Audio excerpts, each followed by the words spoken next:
It's impossible to go through life without experiencing trauma at some point, without facing a challenge that may leave us scarred. Today, I'm so thrilled to have Dr. Tara Tozzi join me on this episode. She's a licensed clinical psychologist and founder of Mind Care Ohio.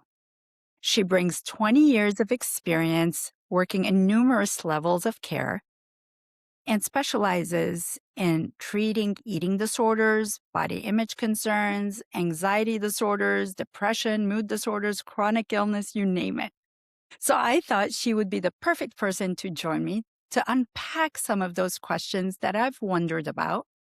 As somebody who grew up overseas and lived through the war, and then went through the trauma of moving to the US as a teenager and adjusting to a new culture, a new language, and a new environment. Dr. Tozzi, thank you so much for joining me today.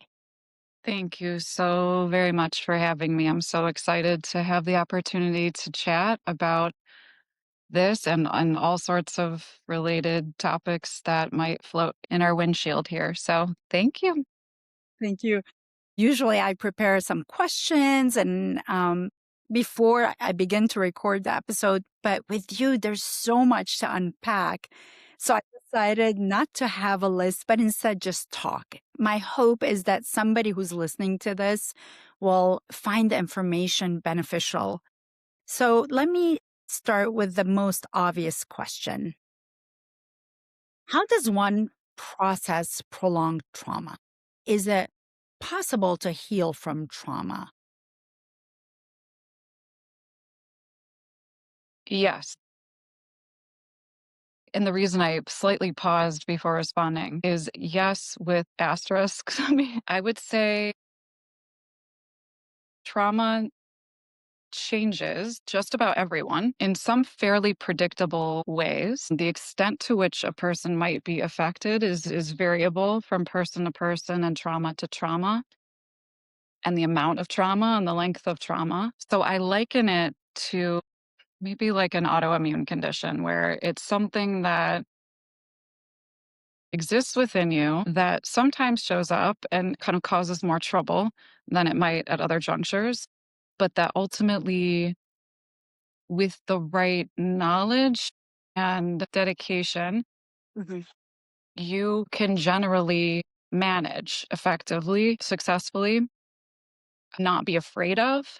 I think that's a big one, and really thoroughly understand. And I also feel and have seen it be the case a million times that you can actually be very grateful for and or proud of this piece of you or these experiences, right, that you have survived, overcome, evolved through.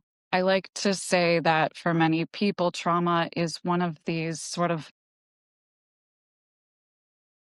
it's like an expediting factor in leveling up your soul, right? Like Mm.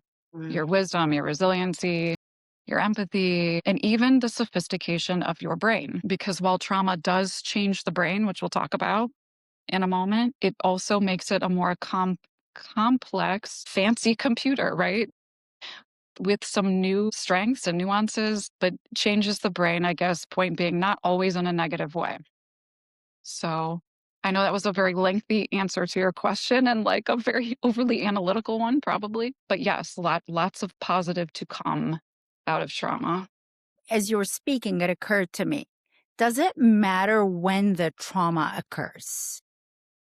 What I mean by that, if the trauma occurs at age 5, do you heal more easily than later, for example, when you're 18 or 25 or 30, when you're more set in your ways? Is there greater damage depending on when it occurs? Generally speaking, yeah, that is a very important factor, but it also very much matters what type of trauma we're talking about. So for instance, physical, sexual traumas experienced really at any age have a very, very potent effect on that person's health, mental health, future, which, we'll talk about whether today or hopefully next time in a lot of detail. But some of the protective factors that exist in children that buffer them against some of the more potent or long-term effects of trauma are not sufficient in buffering against effects of sexual or physical trauma.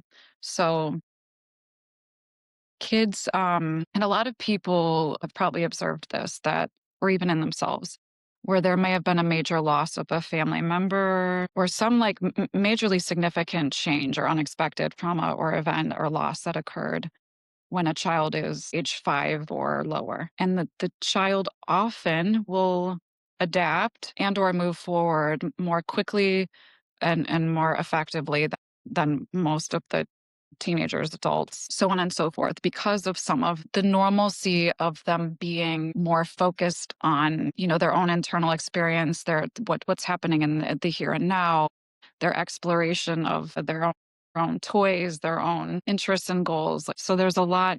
And again, even like memory, right? How memory works in early childhood is different than how it works, even let's say after age 5. So a child isn't as likely to imprint with the same rigidity, some traumatic experiences or losses the way that someone older than them would.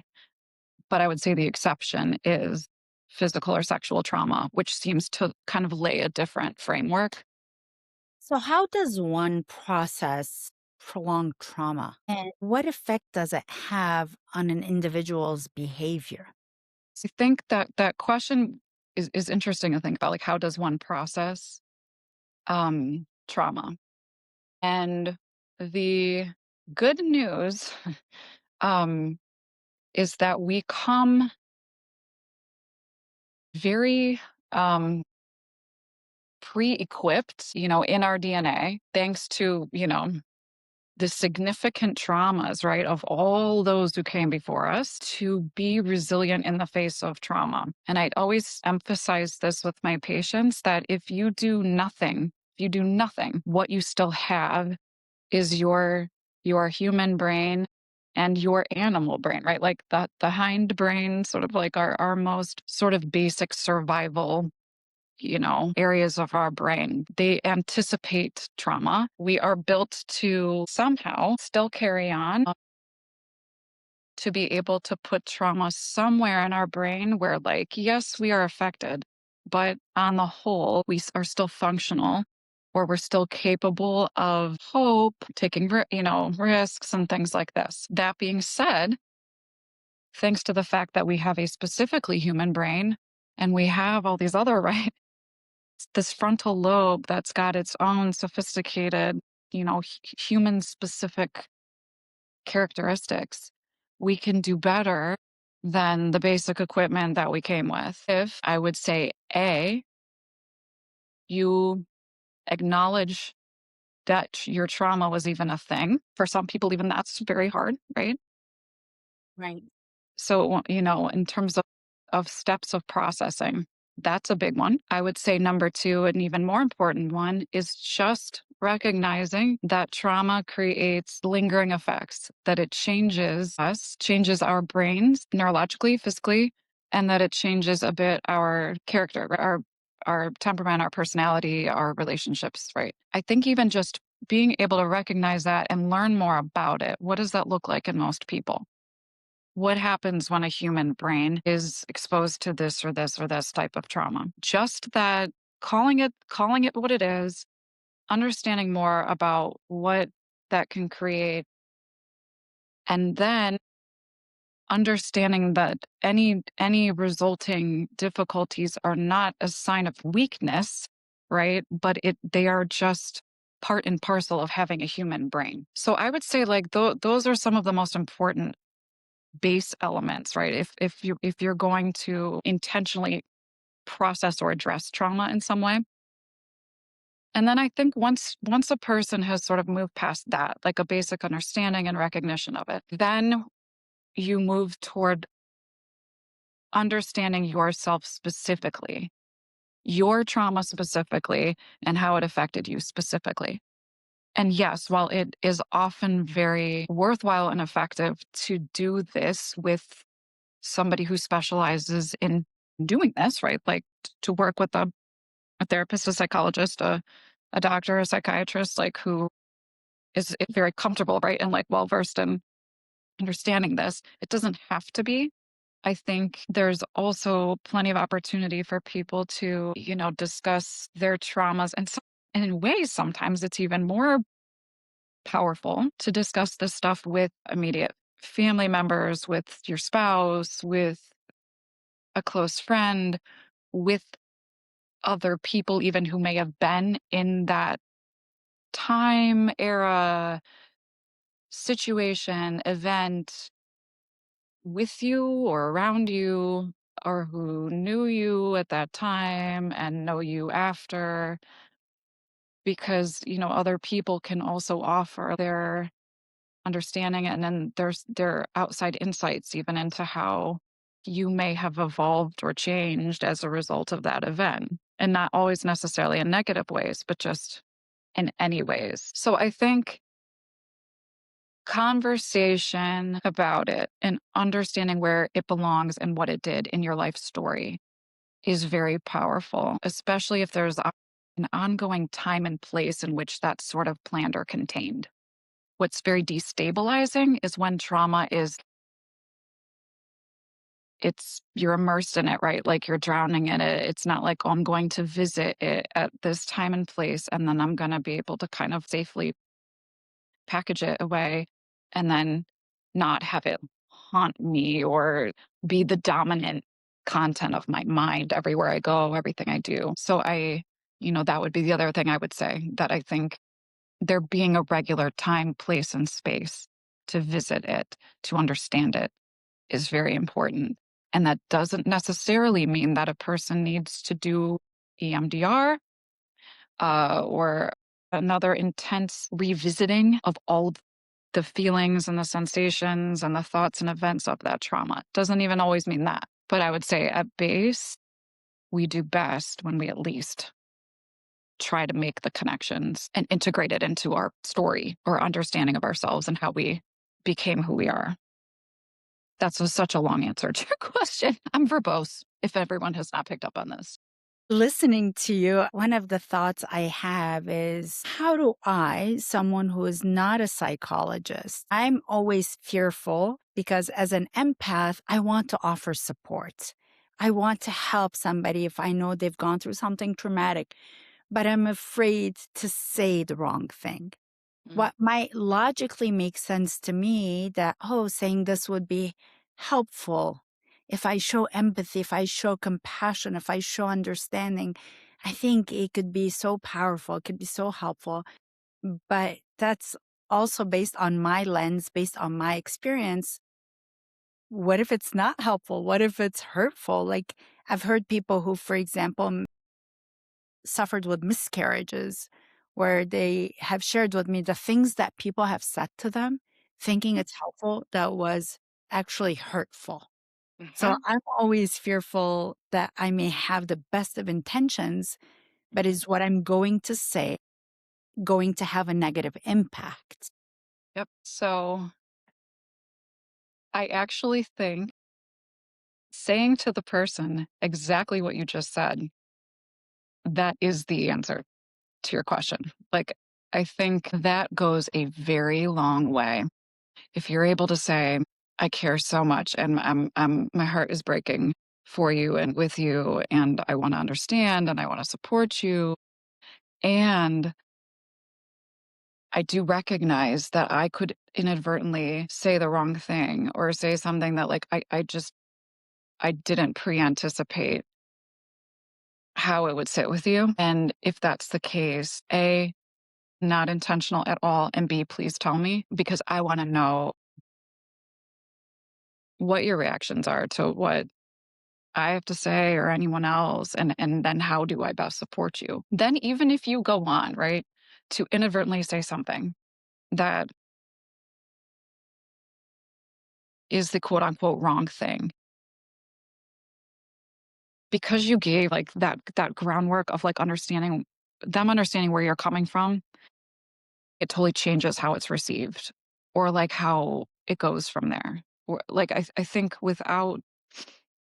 sort of pre-sharing that you understand you may not understand and that you may say something that was meant well and didn't sit right, a person's more likely to, I think, like, withdraw or shut down or kinda push you away, being like, "Oh, they don't get it," or like, "Oh, can you believe they said this?" But I think just that acknowledgement that, like, you realize there's maybe not even a perfect thing to say, and that if you do say something, it could be not the right thing, but that you're receptive to their feedback. Okay. That tends to make people feel very seen and respected and safe with you because you can't possibly know what's the right or wrong thing. But what is important for them to understand is that you really mean well and you want to know, if you misstep, kind of. A part of me thinks that if you've endured trauma, you have a tendency to think of conflicts at times as danger. You're wired almost to be on like high alert. I don't know if it's a protective mechanism to be careful, where you might overanalyze or give too much value to something that's not as big of a deal as it feels to you. What tips do you have on how to regulate one's nervous system Mhm. so we don't perceive a conflict as danger? This is such an important question. I mean, and you hit the nail on the head. When you asked earlier, what happens to someone's behavior after they're exposed to a trauma? I would say amongst all trauma types, and kind of regardless of frequency of it, age you experienced it, usually the most common results are this hyper vigilant, constant sort of scanning, guarding against danger, threat when others aren't or wouldn't anticipate a situation to be dangerous, so to speak. So yes, this sort of oversensitive radar for danger or threat. And then I would say part two of that is inaccurately perceiving or labeling events, scenarios, people as dangerous or a threat. So, like, we've all lived in an apartment building or an office building where it's got this stupid fire alarm system, right? That has these fancy sensors and they're going off all of the time. Even if someone blew out a birthday candle in a gymnasium sized room, and they're going off in response to nothing, right? Fire department comes. They cannot find any reason why it went off. They don't, it's hard to even like figure out what caused it to go off, but it keeps going off, right? And it's wreaking havoc. And it causes this mass amount of reaction and nuisance and activation of your brain and body. And I feel like PTSD is like living with that, like this way overly sensitive, faulty fire alarm Mhm. that keeps going off, sensing, too much sensing, and then too much inappropriate assigning of danger. It's sort of perceiving like a lot of daily events that to other people aren't registering as threat. Threat meaning something that feels like very meaningfully scary or important to us is in threat. So it doesn't have to mean your life is in threat, right? So that, that's a big topic that, maybe makes sense even for us to talk about further next time. Like the sort of cognitive process of that, of perceiving, then assigning as threat. But to your question about the nervous system, which usually is right intertwined, right in the mix of all of this, the human central nervous system, as fancy as it is also quite like stupid, for lack of a better term. It listens to what you tell it. So, what is in the text box, right? Like of your thoughts, the content of your thoughts, your nervous system reacts to accordingly. So, if your brain is constantly saying, like, uh oh, threat, threat, threat, nervous system is like, threat? Oh my God, what, we're going to die? Right? Like, what? Oh, right. So, all this cascade of like, I'm sweating, I'm short of breath, I'm shaking, I can't sleep, my heart's racing. I just this like right? Like you've been profoundly over caffeinated, like type of uncomfortable feeling. Whereas if you're telling your brain in the text box, like, I'm fine, I'm safe, I'm fine. Like I'll be fine. Or like, this is probably okay, the situation. The nervous system will respond accordingly and either kind of downshift into this like sort of neutral state or hopefully move into the, parasympathetic, like calm zone where it starts to regulate like all of your body's functions and vitals, etc., accordingly.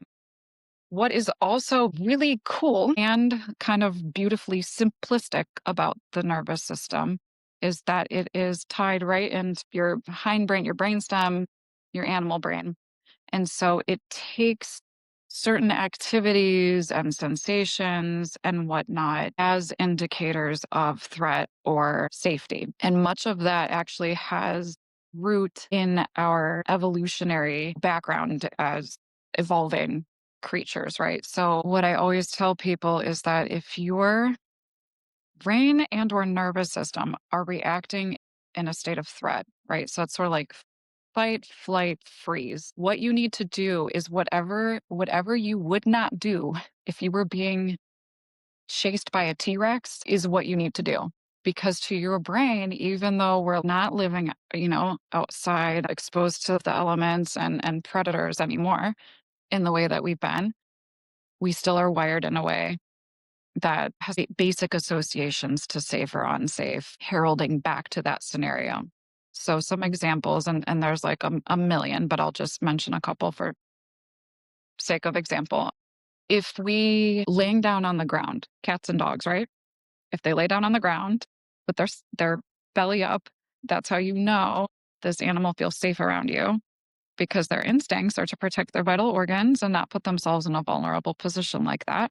If they do, they feel extraordinarily safe. We're the same. So, like, if we lay on the ground, especially if we lay on the ground outside, to our brain, what that is saying is, you're safe. You're not being chased by a T Rex because you most certainly would not be doing that. Right. And other things that probably sound totally nutty, but make sense when you put it in this framework: going to the bathroom, taking a shower, eating. So, like, even there being an accumulation of saliva in the mouth will indicate to your nervous system that you're safe enough to be eating and you wouldn't sit down and have a meal if you were in immediate danger, right?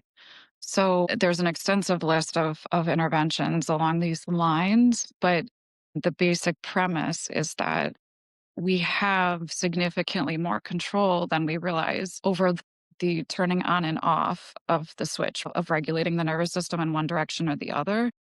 And once you learn how to outsmart it, or you have the manual of how it's programmed, so you know how to turn on like this part of the thermostat, it makes a significant difference. And especially for people with history of trauma, because we all benefit from this information about the nervous system, but people with trauma are living in that heightened state of arousal, of awareness, of safety threat so much of the time.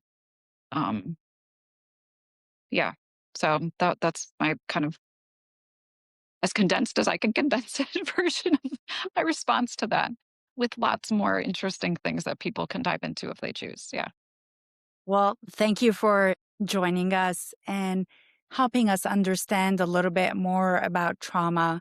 Listening to you, I'm reminded that while trauma may explain our past, it doesn't necessarily have to define or limit our future, and that we're not alone in the journey, that we can lean on not just professionals, but perhaps other people, whether it's in our social circle or in our work environment, who may understand our trauma. And they can all contribute in a positive way to us processing it so it doesn't hold us back from living our best lives. And for that, I'm truly grateful. So thank you so much again for joining me today. And I look forward to Absolutely. our next episode together. Same, same. Thank you so, so, so, so much.